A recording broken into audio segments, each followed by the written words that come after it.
Hey guys, Killswitch here, and I'm gonna be starting up a factions how-to series, and that's just to help people get started up on faction servers that are like new to factions or uh, are very newbie when it comes to factions. And I think the first episode will be about vaults and sky vaults, and basically the first day whenever you join a server. Um, so, anyways, let's get into it. Uh, when you start out on a server, you want to kind of find a nice little area like this. I think it's in a plains biome. Yeah. But, is it close to the border? No. But it'd be very fairly close to spawn since my border on this server is 1,000 by 1,000. But, you want to keep your vaults away from the border because on the border there's a lot of big factions that tend to claim the border since they only have to defend 3 or 2 walls. And I'll get into that later. But as you can see, I stacked up with sand in a nice little clear area where no one can possibly chest find um, whatever's up there. They can still X-ray if you were to dig down, so that's a problem. But as you see, I towered up with sand, and there's a reason for that. Because whenever I destroy that one sand, you just see them all fall. Well, torch. You can use a redstone or a regular torch or a half slab. And whenever you're done building your tower, you place a torch under the block and then you destroy that block. And as you see, the sand's just falling and it's destroying itself. Which is a really nice way to tower up whenever you're making sky vaults. It's probably the best way to tower, in my opinion. Because if you were to leave up a cobblestone or dirt tower, it takes a while to bring it down, and if someone's just traveling, they can either see you destroying it, which takes like a few 5 minutes, maybe 5-10 minutes. Um, but anyways, let's go see what I built up here. I would advise to build your sky vault at sky limit, only because it's harder to chest find because it's so far away. The only way they could possibly find it is if they're towering through the sky, which I don't really see on faction servers. I more or less see it on like teaming servers, like MC PvP and MC teams.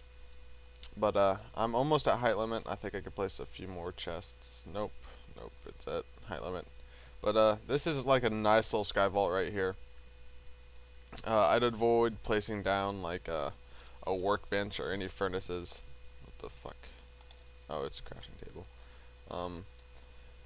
Because if you were to place down like a workbench here or furnaces, then the shadow appears on the ground.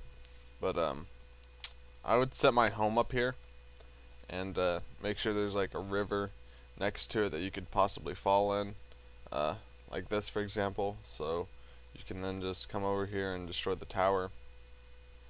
And now vaults on the other hand, vaults have a certain design. Let's dig down.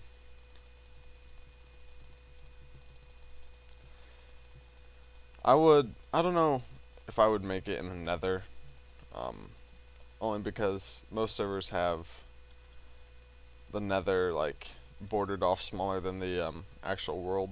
So this seems like a nice little area for a vault, except that what I did over there. Now, just to make this go quicker, I'm just gonna set off some TNT so I don't really have to dig it all out. And redstone torch. Yeah. Now, if you were actually playing on a server, you probably wouldn't be using TNT to do this. You'd have to dig it out by hand, which tends to get really frustrating because of lava and so forth. But this seems like a really nice area for a vault. Like if you were just to find an area like this, you're like super lucky. Because dispensers, yeah, let's go with dispensers. Not a lot of people X-ray for dispensers, and your vault would basically look a little bit something like this. And I see these a lot on some servers. You would have a dispenser here, But above it, you'd have, of course, your stone all over it, so it doesn't look suspicious when people are digging through it. I see a lot of people that don't have dispensers up at the top; they just have stone, and that helps from people like trying to find your name and just digging straight to it a little bit. But I'll get back to you as soon as I finish filling up this little area. Alright, so now that I filled in this room, you notice that it won't be really this flat, but you'd set one of your homes down here and you'd get a lava bucket, and then you'd come up here and set your dispenser or whatever you want to set here. And then you just basically just fill up this area with lava. Like over here there's a lava pool, but you wouldn't have this giant hole, so that might be a problem. I'm just gonna spam lava on the wall or on the ceiling, so it looks like a giant huge lava pool. But you also have to watch out, because if it goes above layer 12, lava doesn't spawn above layer 12. I mean, it does, but it's harder to find a lava pool underground at layer 12.